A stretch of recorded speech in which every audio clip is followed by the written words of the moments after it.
The smallest acts of honesty can unlock the largest doors to destiny. When Marcus, a night janitor barely scraping by to support his 8-year-old daughter, finds an expensive wallet in an empty office building, he faces a choice that could change everything. What happens next will restore your faith in human kindness and prove that sometimes doing the right thing leads to extraordinary consequences. A single decision, a chance encounter, a life transformed forever. Before we dive in, make sure to hit subscribe and leave a comment. Where in the world are you watching from? The fluorescent lights hummed their midnight song as Marcus Rodriguez pushed his cart down the empty hallway of the 42nd floor. His footsteps echoed against polished marble, the only sound in a building that during daylight hours buzzed with the ambitions of people who earned more in a month than he did in a year.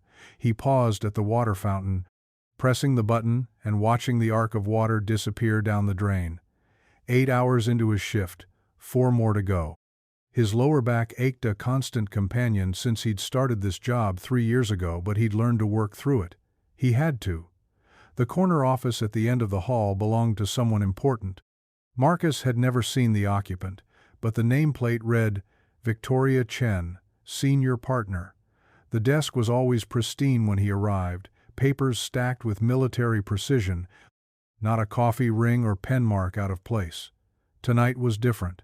A leather wallet lay open beside the computer monitor, its contents scattered.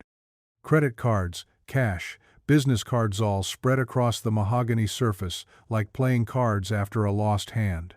Marcus stopped his cart and looked around the empty floor. The building's security cameras would have recorded anyone leaving, but the cleaning crew had master access to every office. He could pocket the cash had to be at least $300 and no one would know. His daughter Sophia needed new shoes. The electric bill was overdue again. He pulled latex gloves from his cart and carefully gathered the wallet's contents. Driver's license. Victoria Chen, age 34, address in Pacific Heights. The kind of neighborhood where his monthly rent wouldn't cover a week's parking fees. There was a photo tucked behind the license. A young girl, maybe Sophia's age, sitting on a tire swing. Dark hair in pigtails, gap-toothed smile, wearing a yellow sundress. The girl was laughing at something outside the frame, her eyes crinkled with pure joy. Marcus held the photo up to the light. He knew that expression, had seen it on Sophia's face when she discovered the library had Harry Potter audiobooks, when he'd surprised her with McDonald's after parent-teacher conferences, when she forgot for just a moment that they were struggling. He placed everything back in the wallet, closed it, and left it exactly where he'd found it. The next morning, Marcus sat in his Honda Civic outside Sophia's school, waiting for dismissal. The car's air conditioning had died 2 summers ago, and even with the windows down, sweat beaded on his forehead. But Sophia liked when he picked her up, said it made her feel special when other kids saw her dad waiting. She bounded toward the car, backpack bouncing, her smile making up for every ache in his body. "Dad!" Mrs. Rodriguez, the other Mrs. Rodriguez, not me, said, "We're going to learn about the solar system next week. Can we go to the library and get books about space?" "Of course, mija." He helped her with her seatbelt. "How was lunch today?" Her enthusiasm dimmed slightly. "Good. I ate all my peanut butter sandwich." Marcus knew she'd been trading her lunch portions with classmates whose parents packed extras. Sophia was small for her age, and he worried constantly about whether he was feeding her enough. Whether he was enough. That evening, after Sophia had fallen asleep, clutching her stuffed elephant, Marcus sat at their kitchen table with the building's employee directory spread before him. Victoria Chen's direct phone number was listed under Emergency Contacts Executive Level. He stared at the number for 20 minutes before dialing. Victoria Chen. Her voice was crisp, professional. In the background, Marcus heard the clink of silverware, soft jazz music. "Ms. Chen, this is Marcus Rodriguez. I'm part of the cleaning crew at your building. I found your wallet in your office tonight." Silence. Then, "I'm sorry. You found what?" "Your wallet. It was open on your desk, contents scattered. I put everything back together and left it there." "You? Left it there?" "Yes, ma'am. Everything should be as you left it." Another pause. Longer this time. Most people would have just turned it in to security. I didn't want to complicate things. Figured you'd notice it was missing and check your office first. And you didn't. Take anything? No, ma'am. Marcus heard her exhale. When she spoke again, her voice had softened. What's your name again? Marcus Rodriguez.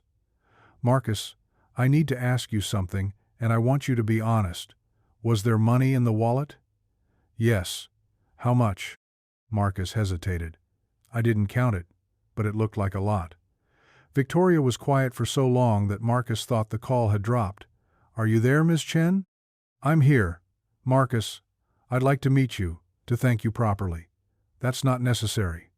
Tomorrow, after your shift, there's a diner called Mel's about 6 blocks from the building. Do you know it? Marcus knew Mel's. He'd walked past it hundreds of times but never been inside. The kind of place where a cup of coffee probably cost more than he spent on lunch. I know it. 6 a.m.? I'll be there. After hanging up, Marcus sat in his quiet kitchen and wondered what he'd gotten himself into. Outside, the city hummed with its restless energy, but in their small apartment, everything felt suspended. Waiting, he checked on Sophia one more time before bed. She'd kicked off her blankets and was sprawled across the mattress, her elephant tucked under one arm. In sleep, she looked even younger than her 8 years. Vulnerable in a way that made Marcus's chest tight with fierce protectiveness. Tomorrow he would meet Victoria Chen. Tonight, he would try not to think about what that meant. The next morning arrived gray and drizzly, typical San Francisco weather that seemed to match Marcus's mood. He'd barely slept, running through scenarios of what Victoria Chen might want. Maybe she suspected he'd taken something after all. Maybe this was some kind of test. He dropped Sophia at school early, she had before care on days when his schedule was complicated, and drove through empty streets toward downtown.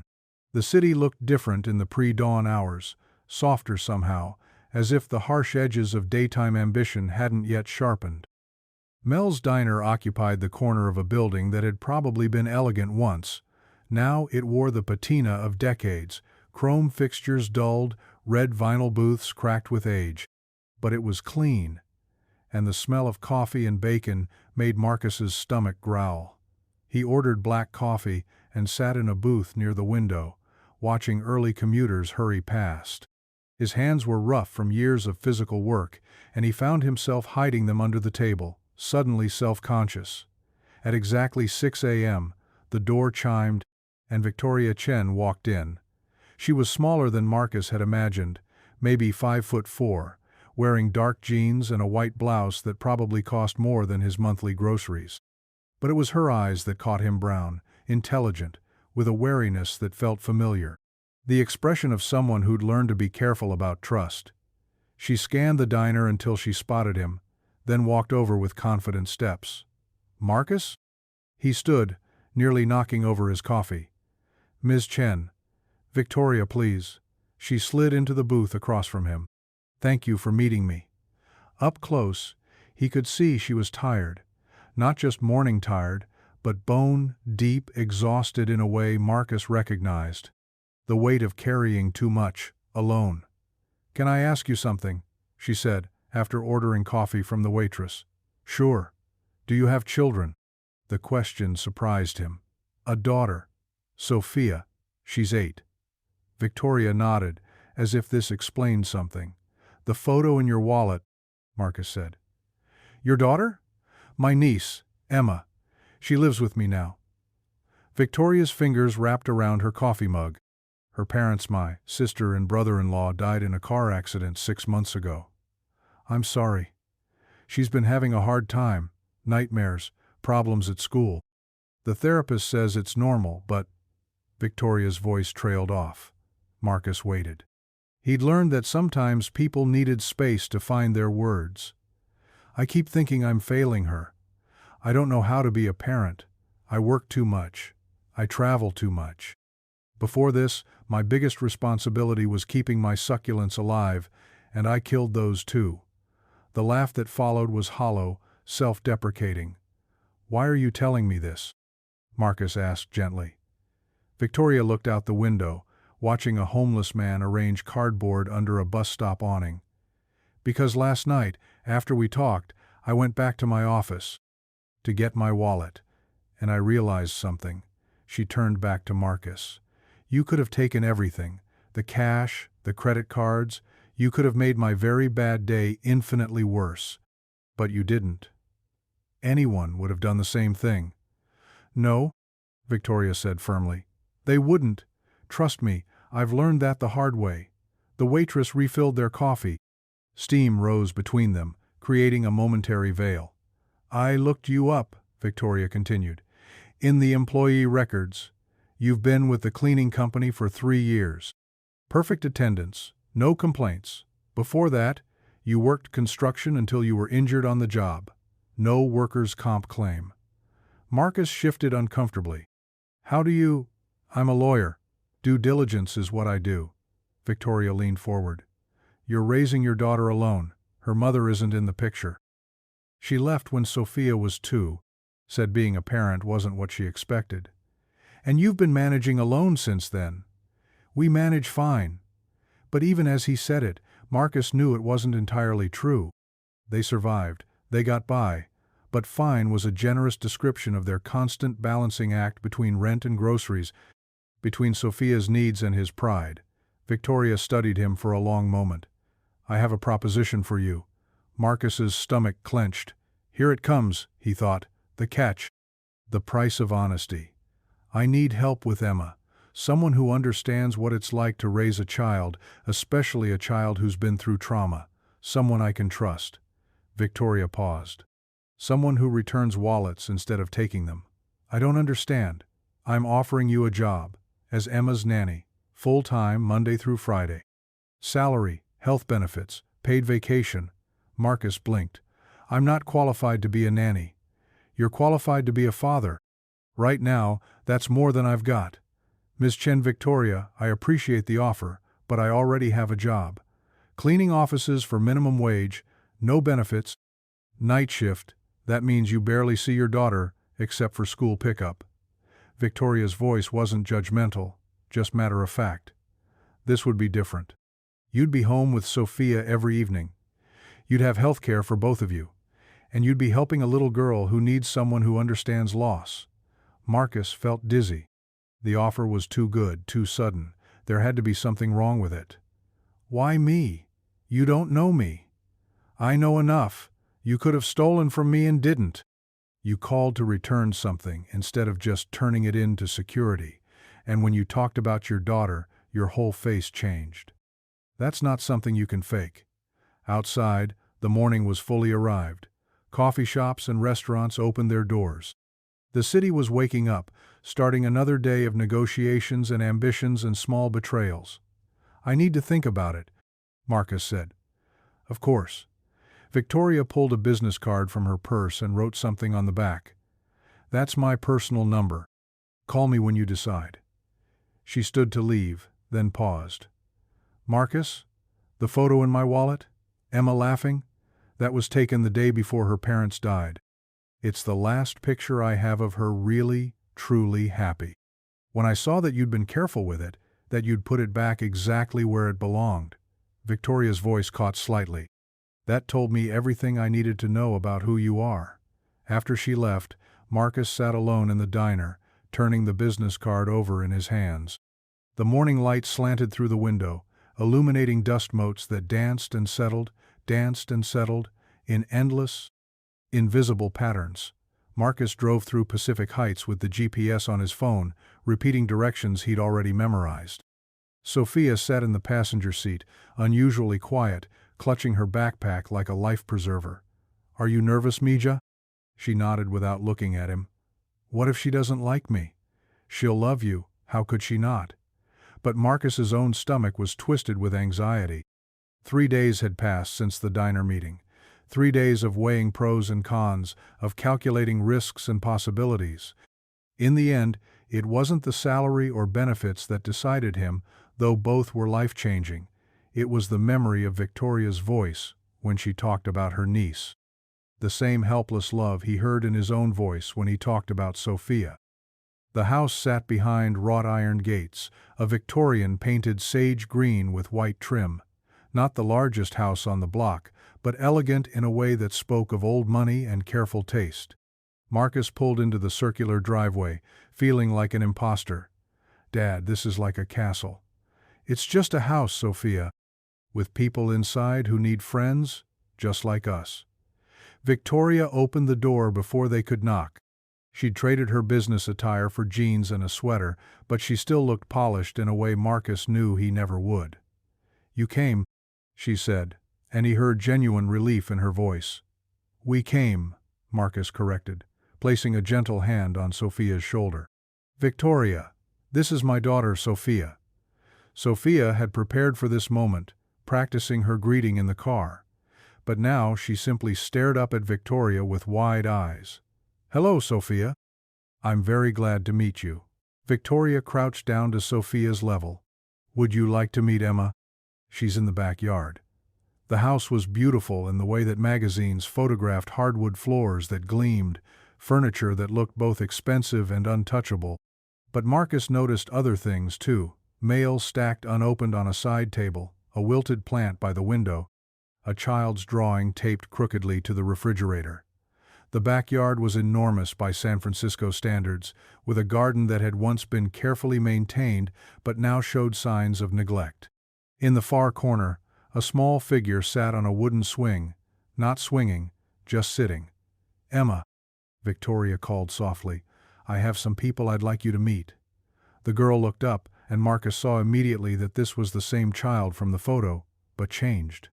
The gap-toothed smile was gone, replaced by a solemn wariness.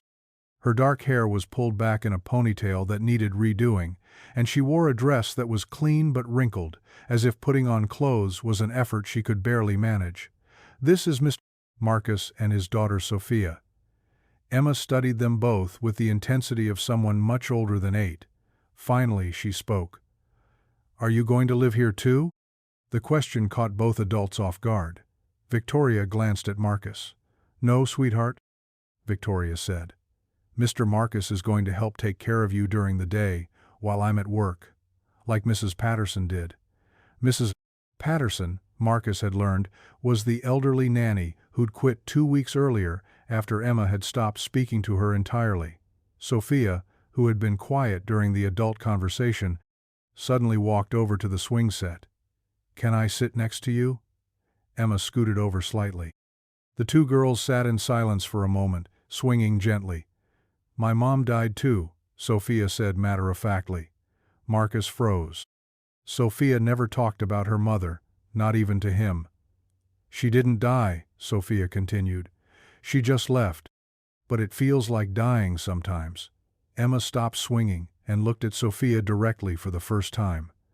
"My mom and dad died in a car. The policeman said it was fast and they didn't hurt." "That's good, I think, that they didn't hurt." "Yeah, but I still hurt." "Me too." And then, without any prompting from the adults, Emma began to swing properly, pumping her legs the way children do when they want to touch the sky. Sophia joined her, and for a moment, they were just two kids on swings, racing each other towards something that might have been joy.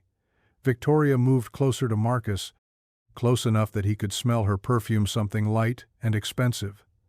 "How did she know?" Victoria whispered. "Kids see things we miss," Marcus said. "They recognize their own." They stood watching the girls swing higher and higher, and Marcus felt something shift in his chest. Not quite hope was still too dangerous, but possibility. The first week was harder than anyone had expected. Emma tested Marcus in ways that were both subtle and exhausting. She would ask for water every 15 minutes, not because she was thirsty, but because she was testing whether he would leave. She would start activities and then abandon them halfway through, watching to see if he would clean up her messes. She would ask the same questions repeatedly. "Where is Victoria? When is she coming back? Are you sure she's coming back?" Marcus answered each question with patience he didn't know he possessed. He cleaned up art supplies and half-finished puzzles without complaint. He learned that Emma liked peanut butter sandwiches cut diagonally, that she was afraid of the garbage disposal, that she had nightmares about yellow cars because the car that killed her parents had been yellow. On Thursday of that first week, Emma had a meltdown. It started when Marcus suggested they walk to the neighborhood playground. Emma had been excited about the idea until they reached the front door, then she froze. "I can't go outside." "Why not, sweetheart?" "Because what if something happens and Victoria can't find me?" Marcus knelt down beside her. "Nothing's going to happen. And Victoria knows where the playground is." But Emma was beyond reason. She collapsed on the floor, in tears that seemed to come from somewhere deeper than childhood disappointment. These were grief tears, the kind that had been building behind a dam of 8-year-old composure. Marcus sat down beside her on the hardwood floor and waited. He didn't try to shush her, or fix her, or explain away her fears. He just sat there, being present while she fell apart. After 10 minutes, her sobs quieted to hiccups. "I miss them so much," she whispered. "I know you do. Everyone says it gets easier, but it doesn't." Marcus thought about his own losses, not deaths, but departures that had felt like deaths. His father walking out when Marcus was 12.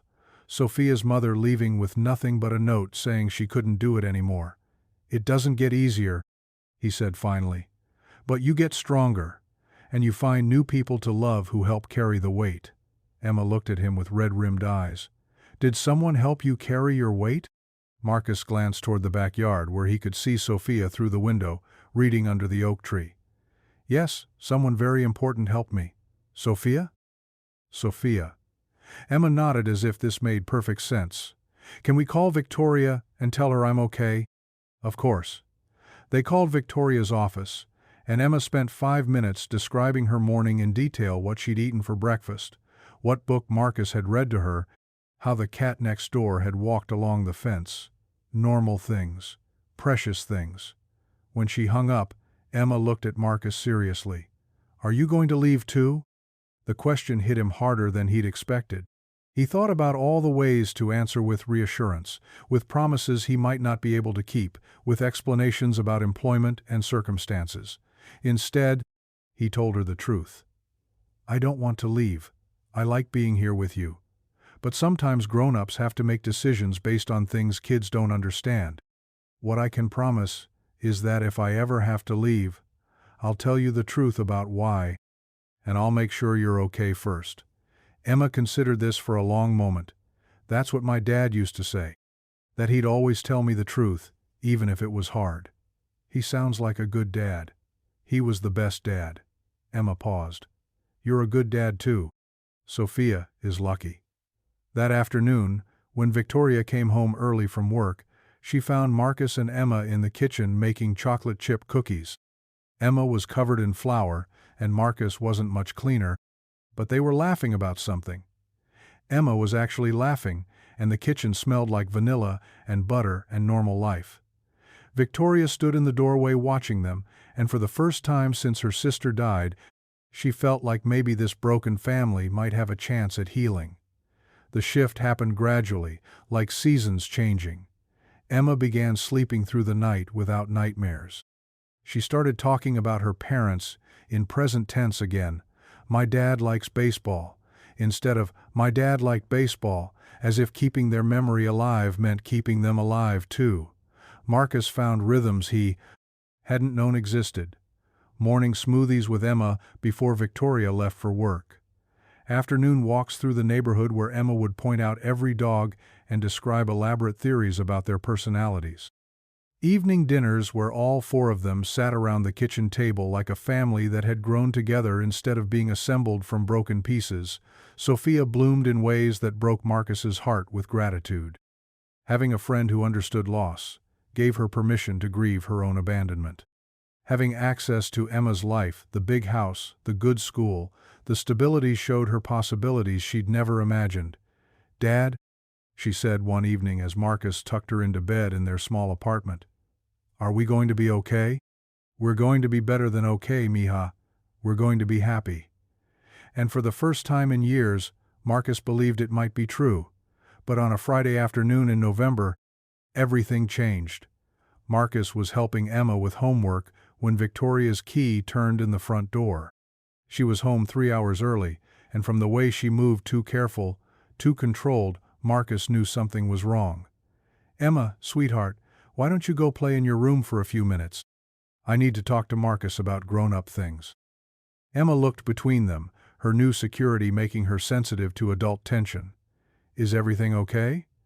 "Everything's fine," Victoria said, but her smile was too bright. "I just need to discuss some boring work stuff." After Emma disappeared upstairs, Victoria sat heavily at the kitchen table. "I'm being transferred." The words hung in the air like smoke. "Transferred where?" "New York. The partners want me to head up the East Coast Merger and Acquisitions Division. It's a promotion, a big one." Marcus felt the ground shift beneath him. "When?" "6 weeks. Maybe sooner." "And Emma?" "Comes with me, of course. New school, new therapist, new everything." Victoria's voice cracked slightly. "She's just started to stabilize here, and I have to uproot her again." Marcus stared at the homework spread across the table, Emma's careful handwriting forming words about family trees and favorite memories. "You could say no." "I could, and lose the partnership track I've worked 10 years to achieve, and disappoint the senior partners who see this as my proving ground." Victoria rubbed her temples. "I'm 34 years old, Marcus. This opportunity won't come again." "What about Emma's happiness? What about her future?" "This promotion means security for both of us. College tuition, a trust fund, opportunities I never had." Victoria looked at him desperately. "I'm trying to do the right thing, but I don't know what that is anymore." Outside, the November wind rattled the windows. Somewhere upstairs, Emma was playing, unaware that her world was about to shift again. "Does she know?" "Not yet. I wanted to figure out how to tell her, how to make her understand." Marcus thought about Emma's question from months ago. "Are you going to leave too?" He'd promised to tell her the truth, even when it was hard. "She won't understand," he said quietly. "She'll just know that everyone she loves eventually goes away." Victoria flinched as if he'd slapped her. "You think I want this? You think I want to take her away from the first place she's been happy since her parents died?"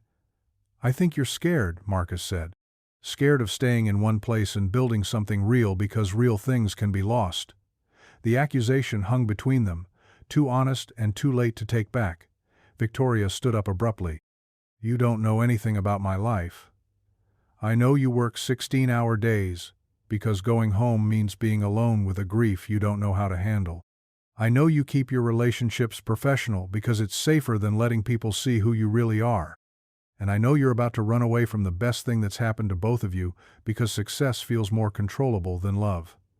Victoria stared at him, her face cycling through anger and hurt and something that might have been recognition. "Even if that's true," she said finally, "what's the alternative? I turn down the promotion, disappoint my firm, and hope that this fragile little life we've built doesn't fall apart anyway? Hope that you don't find something better? Hope that Emma doesn't decide she's tired of another replacement parent? The alternative is faith, in Emma, in yourself, in the idea that some things are worth staying for." Victoria was quiet for a long moment. When she spoke again, her voice was barely above a whisper. "What if I stay and it doesn't work? What if I'm not enough for her? What if you leave and spend the rest of your life wondering what might have been?" Before Victoria could answer, they heard footsteps on the stairs. Emma appeared in the kitchen doorway, still wearing the shy smile that had become her default expression around adults. "Are you guys fighting?" "No, sweetheart," Victoria said quickly. "We're just discussing some changes that might be happening." Emma's smile faded. "What kind of changes?" Marcus looked at Victoria, then at Emma, then made a decision that would change all of their lives. "The kind that are scary but might turn out to be wonderful," he said. "Why don't you sit down and we'll explain everything together?" Emma sat at the kitchen table, her small hands folded in her lap the way children do when they sense that adult conversations are about to change their world. Victoria took the chair beside her, and Marcus remained standing, as if staying upright might help him navigate whatever came next. "Emma," Victoria began, then stopped. She looked at Marcus, a silent plea for help. "Sometimes," Marcus said gently, "grown-ups get offered jobs in different places. Like when your teacher, Mrs. Williams, moved to Portland last summer." Emma nodded slowly. "Is Victoria getting a new job?" "My company wants me to work in New York," Victoria said. It's a really good opportunity and it would mean more money for us, for your future. But I don't want to go to New York. Emma's voice was small but firm. I like it here. I like my school and my therapist and my friends. I know, sweetheart. I like it here too. Then why do we have to go? Victoria glanced at Marcus again, then back at Emma. Sometimes adults have to make hard choices about what's best for the future, even when it means leaving things we love. Emma was quiet for a long moment, processing this with the gravity of someone who'd already learned that the world could change without warning. Will Marcus come with us? The question hung in the air like a challenge. Victoria's face went carefully blank. Marcus has his own life here, Emma. His job, Sophia's school. But we're his job now, Emma interrupted. You said so. You said he takes care of me. Marcus felt something crack open in his chest. In the space of 6 months, this little girl had reorganized his entire understanding of family, of purpose, of what it meant to build a life worth living. Emma, he said carefully, if Victoria decides to take the job in New York, you and I will talk about how to stay in touch. We'll video call, and maybe you can visit during summers. No. Emma's voice was louder now, edged with panic. That's what grown-ups say when they're going to disappear. We'll stay in touch. We'll visit, but then they don't. Victoria reached for Emma's hand, but Emma pulled away. My parents said they'd be right back when they went to the store. Mrs. Patterson said she'd see me on Monday when she quit on Friday. And now you're saying you'll stay in touch when you move away. Emma's eyes filled with tears. Why does everyone leave? The raw pain in her voice made Victoria flinch. Marcus saw her composure finally crack, saw the grief she'd been carrying for 6 months break free from its careful containment. Oh, sweetheart, Victoria whispered, I don't want to leave you. I don't want to leave any of this. Then don't. It's not that simple. Yes, it is. Emma stood up, suddenly looking older than her 8 years. You choose. You can choose the job or you can choose me. But you can't choose both and pretend it's not a choice. The silence that followed felt fragile, like glass about to shatter. Marcus found himself thinking about his own childhood, about watching his father pack a suitcase and promise he'd be back soon.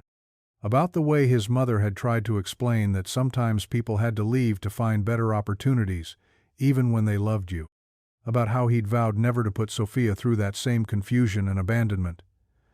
Emma's right, he said quietly. Victoria looked at him sharply. Excuse me? She's right. This is a choice, and the way you make it will tell her everything she needs to know about what she means to you. That's not fair. You're making this about love versus ambition, and it's more complicated than that. Is it? Marcus moved closer to the table.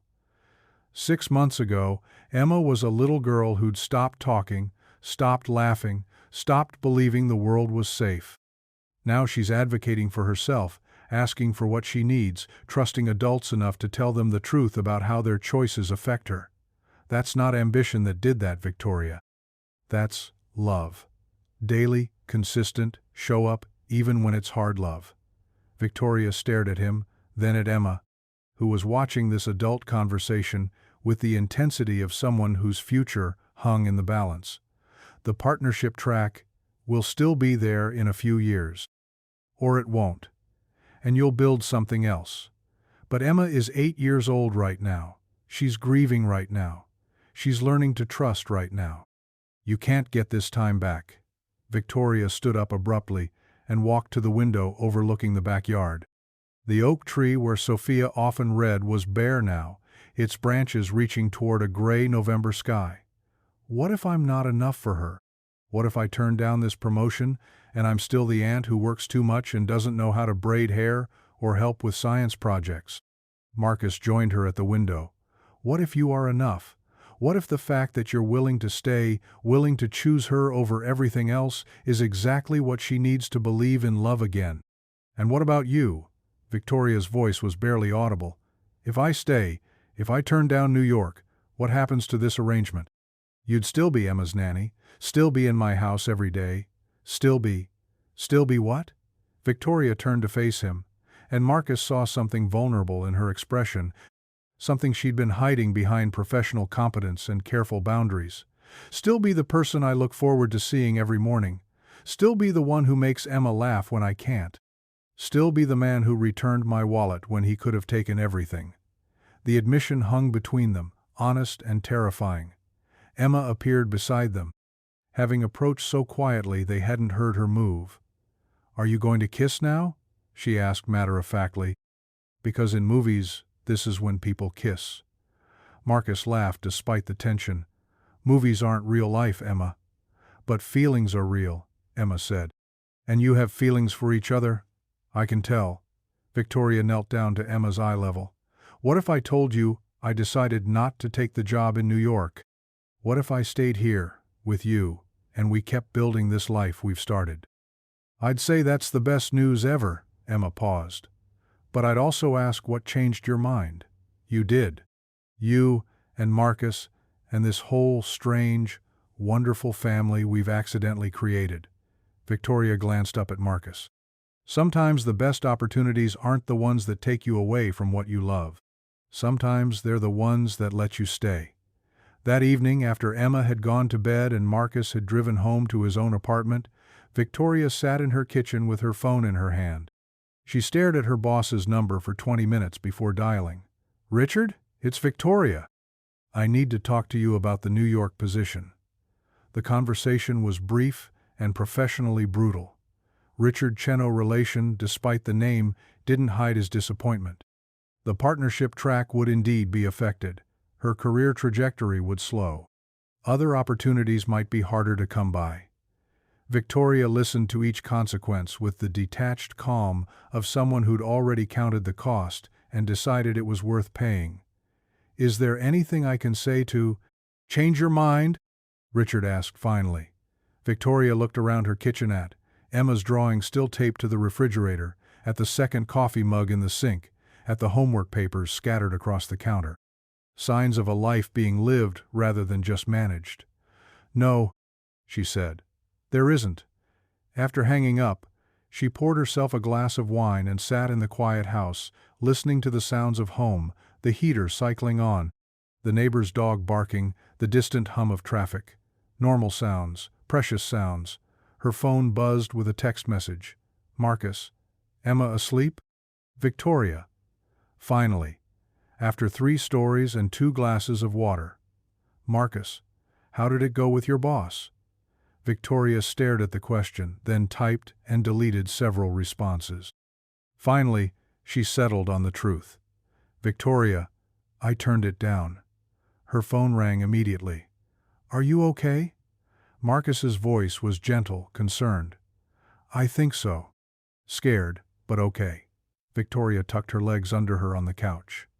"I keep waiting to feel regret, but all I feel is relief." "Relief is good." "Is it? I just torpedoed my career for an 8-year-old who isn't even technically my daughter and a man who what?" Victoria closed her eyes. "Who makes me want to be the kind of person who stays?" The silence on the other end of the line stretched long enough that Victoria wondered if she'd said too much, revealed too much. "Victoria?" "Yes? Tomorrow is Saturday. Sophia and I usually go to the farmer's market in the morning, then spend the afternoon at the park. Would you and Emma like to join us?" "As a family outing?" "As whatever you want it to be." Victoria thought about Saturday mornings in her old life, sleeping until 10, catching up on work emails, grocery shopping at the expensive store where she didn't have to interact with anyone. A life that had felt sophisticated and controlled, but also hollow. "We'd love to," she said. "Good. And Victoria?" "Yeah?" "For what it's worth, I think you made the right choice." After they hung up, Victoria climbed the stairs to check on Emma one more time. The little girl was sprawled across her bed, arms flung wide in the fearless sleep of children who felt safe. On her nightstand sat the framed photo of her parents, along with a newer picture, Emma and Sophia on the swings, both laughing at something outside the frame. Victoria adjusted Emma's blankets and whispered into the darkness, "I'm staying. I'm not going anywhere." She wasn't sure if Emma heard her, but the words felt like a promise to the universe, a commitment to building something that would last. The next morning dawned crisp and clear. the kind of San Francisco winter day that made locals grateful for fog-free views of the bay. Victoria woke early, made coffee, and sat in her kitchen watching Emma's face appear in the window of the back door as she investigated something in the garden. Her phone buzzed with a text from Marcus. "See you at 9?" Victoria typed back, "We'll be there." As she hit send, Emma burst through the back door, cheeks flushed with cold and excitement. "Victoria, there's a family of raccoons living under the deck. A mom and 3 babies?" "Is that right?" "Marcus says raccoons are very smart. He says they have hands almost like people." Emma paused. "Are we still going to the farmer's market today?" "We are." "All 4 of us? Like a family?" Victoria looked at this little girl who'd reorganized her entire life, who'd taught her that love was about choosing to stay even when leaving felt safer. "Yes," she said, "like a family." Emma grinned the same gap-toothed smile from the photograph, but newer somehow, harder won and more precious because of it. Outside, the morning light slanted through the oak tree, illuminating possibilities that Victoria was finally brave enough to reach for.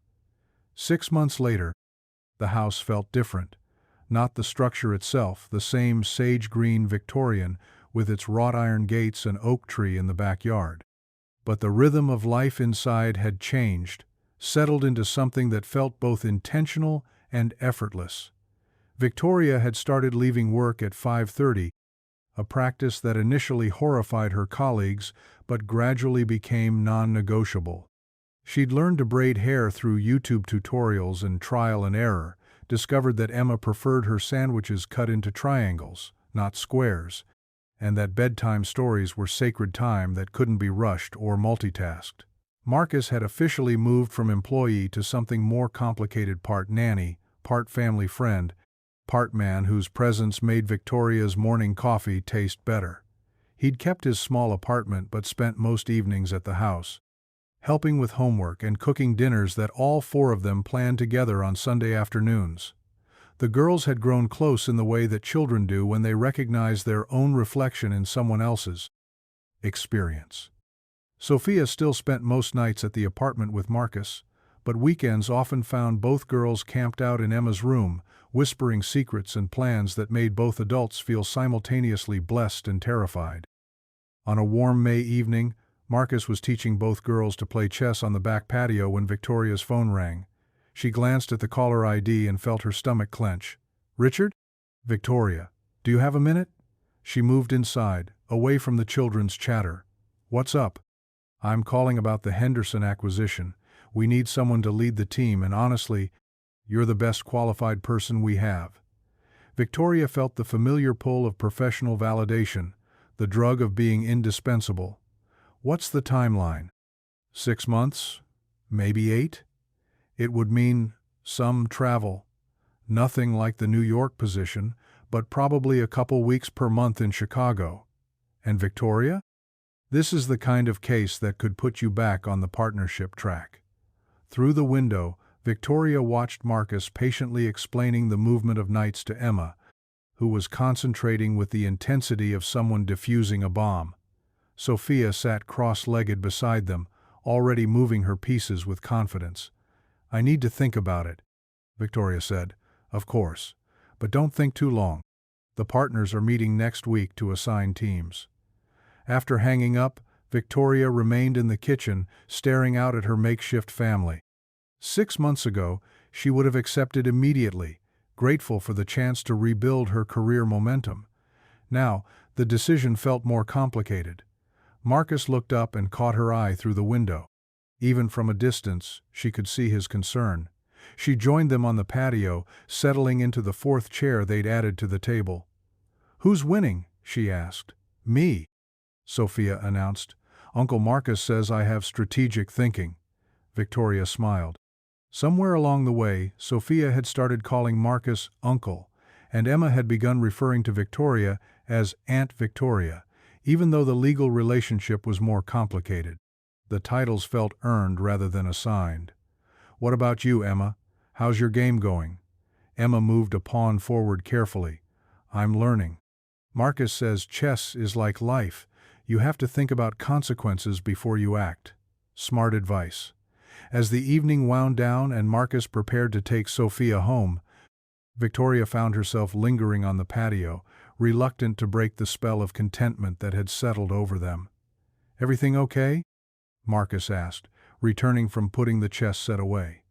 Victoria told him about Richard's call, about the Henderson case, and the partnership implications.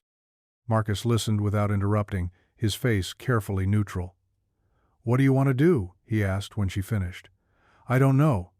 The old me would have said yes immediately. But the old me didn't have." She gestured vaguely at the house, the evidence of their life together. "Didn't have what?" "This. You, Emma. A reason to be home for dinner." Marcus sat down beside her on the porch swing they'd installed a month earlier. The evening air was soft with the promise of summer, carrying the scent of jasmine from the neighbor's garden.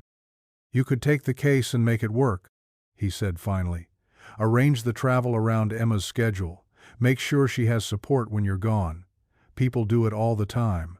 But you've spent 6 months building something with Emma that can't be replicated by even the best childcare. Consistency, trust, the knowledge that she comes first." Marcus paused. "Only you can decide if the partnership is worth potentially damaging that." Victoria leaned back against the swing, feeling the weight of the decision settle on her shoulders. "What if I don't take it and they pass me over for everything else? What if I've derailed my career for good? What if you do take it, and Emma decides that adults always choose work over her? What if the next time she faces a crisis, she doesn't trust you to be there?" The questions hung in the evening air like a challenge. Victoria knew Marcus was right, but the fear of professional irrelevance was harder to shake than she'd expected. That night, after Marcus and Sophia had gone home and Emma was asleep, Victoria found herself in her home office, staring at the law degree on her wall. She'd worked so hard for that piece of paper, sacrificed so much to earn the respect of partners who saw her as nothing more than billable hours and case wins. But on her desk, next to her laptop, sat a Mother's Day card. Emma had made her 6 weeks earlier, stick figures holding hands under a rainbow, with "Thank you for choosing me," written in careful second-grade handwriting. Victoria picked up the card and traced the crayon rainbow with her finger. She'd been thinking about the choice all wrong. It wasn't about choosing Emma over her career. It was about choosing the kind of career that aligned with the kind of person she wanted to be. The next morning, Victoria called Richard before the girls were awake. "I'll take the Henderson case," she said, "but with conditions." "I'm listening." "No overnight travel during the school year. All Chicago meetings scheduled for day trips, or condensed into long weekends. And I need a junior associate assigned to handle the prep work that doesn't require my direct involvement." Richard was quiet for a moment. "Those are significant limitations, Victoria. They're necessary limitations. I have family obligations that aren't negotiable." "Family obligations?" Richard's tone was skeptical. "You mean the little girl you adopted?" "I mean the daughter I'm raising, and the life I've built that matters more to me than making partner." Another pause. "The other partners may not see it that way. Then maybe I'm not the right fit for this firm long term. But I am the right person for this case, on these terms." After a long moment, Richard sighed. "I'll run it by the partnership committee. But Victoria, this isn't how careers are built. Maybe not, but it's how families are built, and right now, that matters more to me." When Marcus arrived that morning, he found Victoria in the kitchen making pancakes, an elaborate Saturday tradition that had somehow extended to weekdays during the last month of school. "You look different," he said, accepting the coffee she handed him. "Different how?" "Settled. Like you made a decision about something important." Victoria flipped a pancake, watching it land perfectly golden. "I took the Henderson case." Marcus's face went carefully blank. "I see." "With conditions," she continued quickly. "Day trips only, no overnight travel, minimal disruption to our routine." "And they agreed to that?" "They will. Because I'm good at what I do and they know it." Victoria turned to face him fully. "But more importantly, I realized something last night." "What's that?" "I spent so many years thinking I had to choose between being successful and being present, between achievement and love. But watching you with both girls, seeing how you've built a life that encompasses everything you care about, I realized I was thinking too small. Marcus stepped closer, close enough that Victoria could see the flecks of gold in his brown eyes. What are you saying? I'm saying I want to build something bigger than just a career. Something that includes partnership at the firm if it happens naturally, but doesn't sacrifice the partnerships that matter more. Victoria took a breath. I'm saying I want to stop pretending this is temporary. This? You and me. This family we've created. The way Sophia's started keeping clothes in Emma's dresser, and the way you have a coffee mug here that's specifically yours. The way we plan grocery lists together and make decisions about the girls' bedtimes and argue about whether to plant tomatoes or peppers in the garden. Marcus was very still, as if sudden movement might shatter whatever was building between them. Victoria, I know it's complicated. I know we'd have to figure out logistics and custody arrangements and how to blend two families that started in different places. But I also know that what we have is real and rare and worth fighting for. Before Marcus could respond, the sound of footsteps on the stairs announced the arrival of both girls, pajama-clad and demanding pancakes. Are those blueberry? Emma asked, climbing onto her stool at the kitchen island. With chocolate chips, Sophia added hopefully. Both, Victoria said, ladling batter onto the griddle. Because Saturday morning pancakes should be a celebration. As the kitchen filled with the chatter of children planning their day, Marcus caught Victoria's eye across the chaos. His smile was soft, private, full of possibility. Later, after the girls had migrated to the backyard to work on the fort they'd been building in the oak tree, Marcus found Victoria loading the dishwasher. You know, he said, picking up a dish towel, there's something I've been wanting to talk to you about too. Oh? Sophia's been asking if she can call you Aunt Victoria, like Emma does. She's worried it might hurt your feelings if she doesn't, but she's also worried it might be presumptuous if she does. Victoria felt her throat tighten with emotion. What did you tell her? I told her that families aren't just about biology, that sometimes the people who choose to love you become more important than the people who are supposed to love you. Marcus paused. I told her that you've been more of an aunt to her in 6 months than her biological mother ever was. And what did she say? She said she'd like to ask you herself, properly, because big questions deserve official answers. As if summoned by their conversation, Sophia appeared in the kitchen doorway, Emma beside her for moral support. Aunt Victoria? Sophia said carefully. Can I really call you that? Like, officially? Victoria knelt down to Sophia's level, the same way she'd learned to do with Emma during those first fragile weeks. I would be honored if you called me Aunt Victoria, she said, because that's what I am. That's what I want to be. Sophia's smile was radiant. Good. Because Emma and I have been planning something, and we needed to make sure you were really family first. Oh? What kind of planning? The girls exchanged looks, the kind of conspiratorial glance that made adults nervous. We think you and Dad should get married, Emma announced matter-of-factly. Victoria felt her face heat up. Emma. Not right away, Sophia added quickly. We know grown-ups need time to figure things out. But eventually, because you love each other, and we love all of you, and it would make everything official. Marcus cleared his throat. Girls, that's a pretty big decision. We know, Emma interrupted. That's why we made a list of all the reasons it's a good idea. Want to see? Before either adult could respond, Emma produced a piece of construction paper covered in careful handwriting and Sophia's illustrations. Reason number 1. Emma read aloud. Victoria makes Dad smile the way he used to smile before Mom left. Reason number 2, Sophia continued. Dad makes Victoria laugh at dinner instead of checking her phone. Reason number 3, we already fight like real sisters, so we might as well be real sisters. Reason number 4, you're already a family, you just haven't made it official yet. The list continued 10 reasons in total, each one more observant and heartbreaking than the last.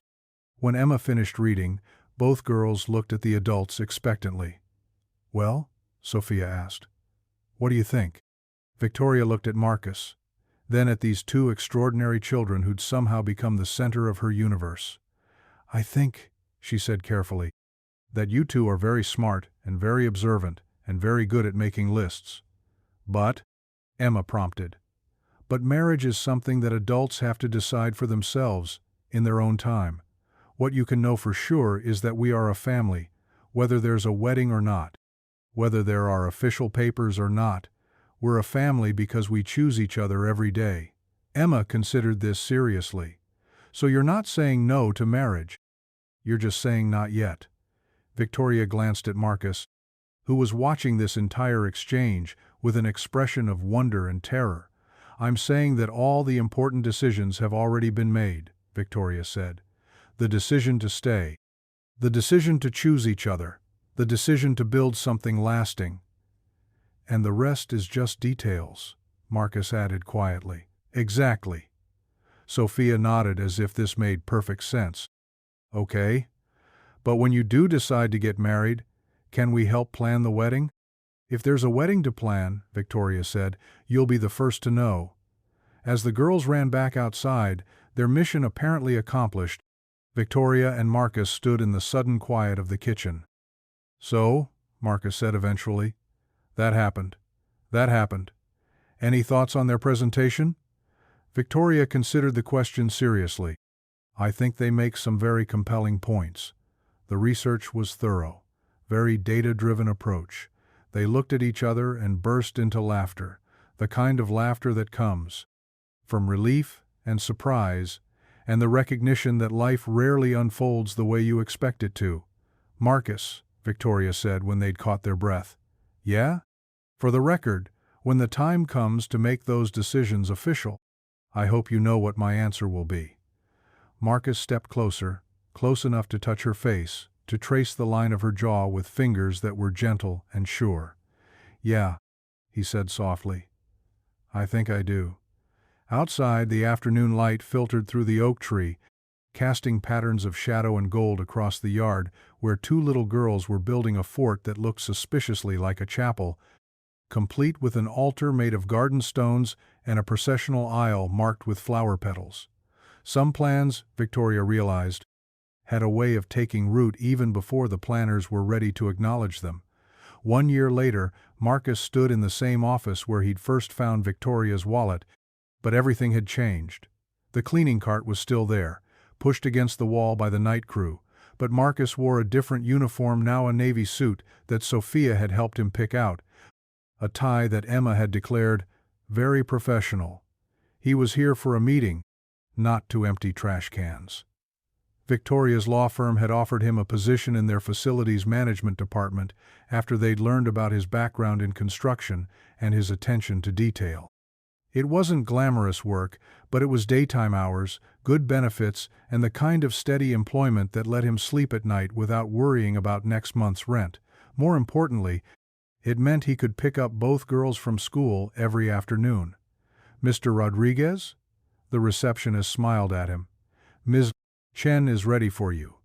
Victoria's new office was smaller than her old one, a consequence of the Henderson case success that had led to a different kind of partnership track, one that prioritized work-life balance over billable hours. She'd helped establish the firm's first family-friendly policy initiative, and while some of the senior partners still viewed her choices with skepticism, the younger associates saw her as a pioneer. "How did it go?" she asked as Marcus closed the door behind him. "They approved the timeline. Construction starts next month, finished by Christmas." Victoria's smile was radiant. "Really? The whole renovation?" "New kitchen, expanded master suite, finished basement for the girls' playroom. Everything we talked about." Marcus sat down across from her desk. "Are you sure about this?" "It's a big investment. It's an investment in our future, in making the house actually ours instead of just mine." Victoria leaned back in her chair. "Besides, Sophia's going to need her own room eventually. The sleepovers are getting more frequent." It was true. What had started as weekend visits had gradually evolved into Sophia spending most weeknights at the house as well. Marcus's apartment had become little more than a storage unit for furniture they hadn't yet decided how to incorporate into their expanded family. "Speaking of Sophia," Victoria continued. She left something for you. She handed him a drawing, Sophia's latest masterpiece featuring stick figures that were clearly meant to represent their family, all holding hands in front of a house with an unusually detailed oak tree. At the bottom, in careful cursive, "Thank you for teaching me that families are made of choices, not just blood." Marcus felt his throat tighten. Sophia had been working on her handwriting, determined to master cursive before middle school.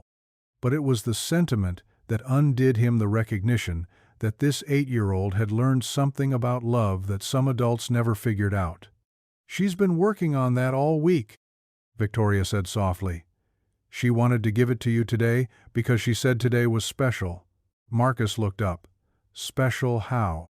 Victoria's expression shifted, becoming both nervous and excited. "Because today is the day I finally ask you the question the girls have been waiting for us to make official."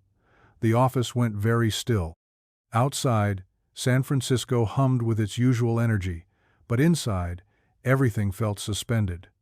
Victoria stood up and walked around her desk, then, to Marcus's complete shock, dropped to one knee beside his chair. "Marcus Rodriguez," she said, pulling a small velvet box from her jacket pocket, "will you marry me?" For a moment, Marcus couldn't speak.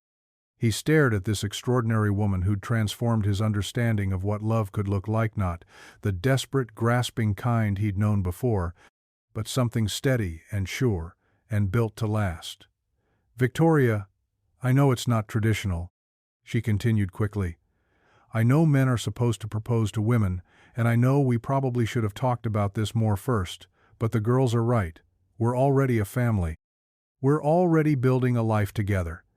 And I want to make it official because I can't imagine a future that doesn't include you and Sophia and this beautiful, complicated thing we've created." Marcus reached for her hands, stilling her nervous energy. "Are you finished?" he asked gently. "Depends. Are you going to say yes?"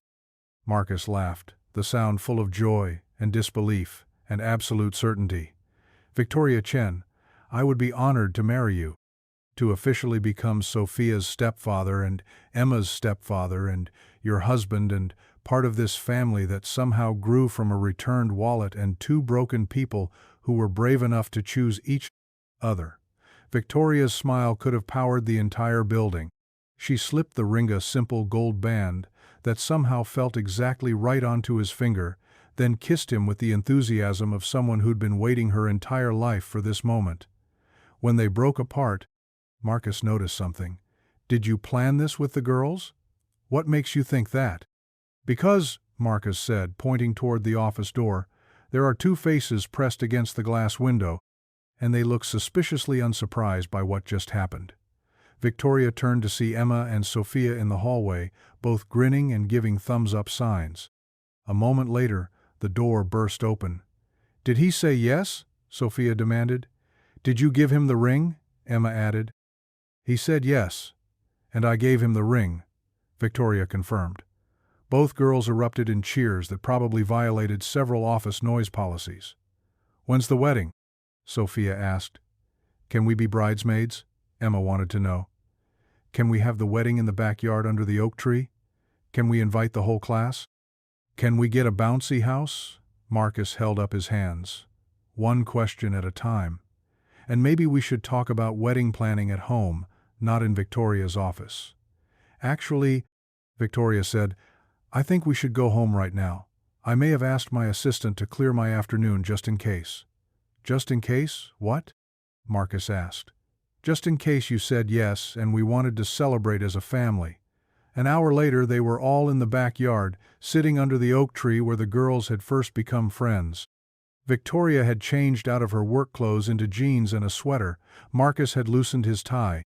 The girls were sprawled on a blanket, already deep into wedding planning discussions that involved increasingly elaborate scenarios. "What are you thinking about?" Victoria asked Marcus, noticing his contemplative expression. "I'm thinking about choices," he said. "How we never know which small decision is going to change everything. If I hadn't called you that night about the wallet, if you'd decided to just let security handle it, if Emma hadn't been brave enough to tell us what she needed, if Sophia hadn't asked if she could call me Aunt Victoria, Victoria added. If we hadn't been willing to stay when leaving, felt safer. They watched the girls design wedding invitations on construction paper, their heads bent together in serious concentration. Do you think they know? Victoria asked. How much they've taught us about love? I think they know exactly what they've done, Marcus said. I think they've been the wisest people in this family from the beginning. As if she'd heard them, Emma looked up from her artwork. Are you guys going to have a baby after you get married? The question caught both adults off guard. Emma, Victoria said carefully, that's a very personal question, but if you did have a baby, Sophia and I could help take care of it. We're very responsible. We are, Sophia agreed.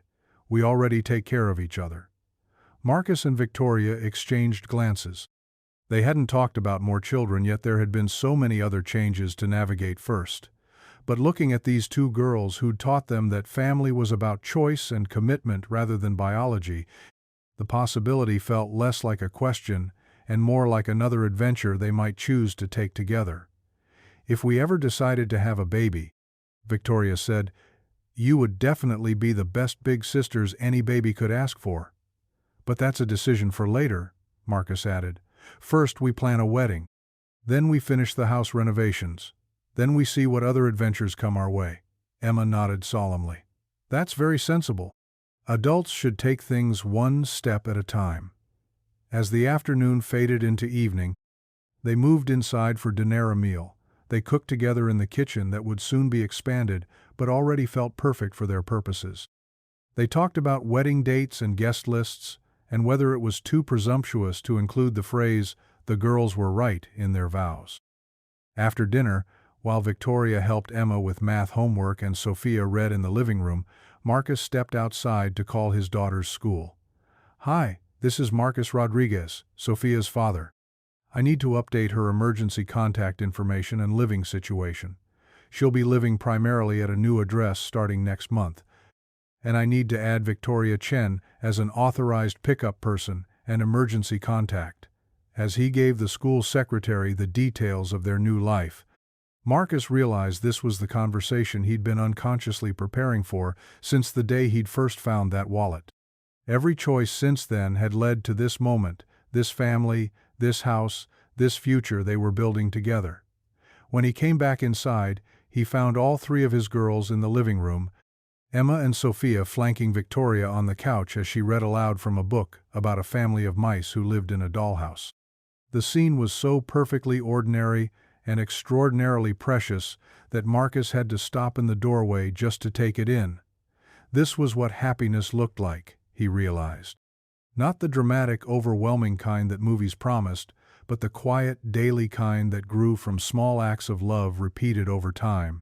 From returned wallets and bedtime stories and choosing to stay even when leaving felt easier, Victoria looked up and caught his eye, smiling in a way that told him she was thinking the same thing. Later that night, after the girls were asleep and Marcus had officially moved his toothbrush from the guest bathroom to the master suite, he and Victoria sat on their bed looking through the wedding magazines that had somehow materialized during the course of the evening. I can't believe you proposed to me, Marcus said, still slightly stunned by the day's events. I can't believe it took me so long, Victoria replied. The girls figured out we belonged together months before we did. They're very smart girls. They're our girls. The phrase hung in the air between them, full of promise and commitment and the recognition that they'd built something worth cherishing. Marcus? Yeah? When we write our vows, I want to include something about wallets. Marcus laughed. About wallets? About the choice to return things that don't belong to you, even when you could keep them.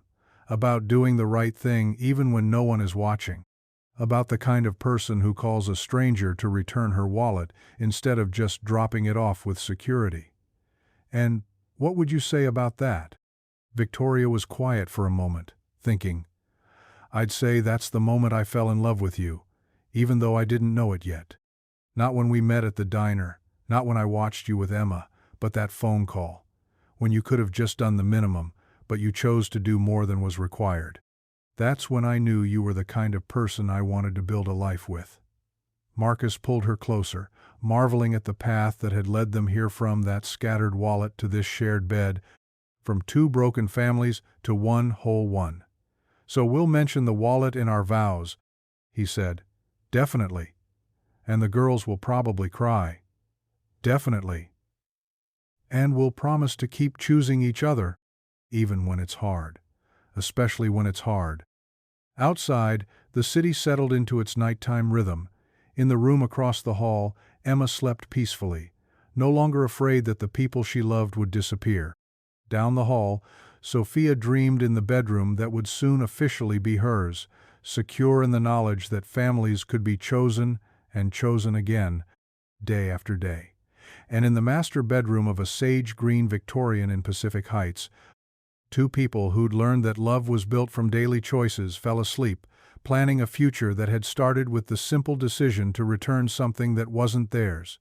The wallet now empty and stored in Victoria's jewelry box had become a talisman of the life they'd built together. A reminder that sometimes the smallest acts of honesty unlock the largest doors to happiness. Marcus woke once during the night to check on the girls, an old habit from his years of single parenting. But when he returned to bed, Victoria was there waiting for him, and for the first time in his adult life, he felt truly, completely home. The morning would bring new challenges: wedding planning and house renovations and the million small negotiations that come with blending families. But tonight, everything was exactly as it should be. In 6 months, they would exchange vows under the oak tree in their backyard.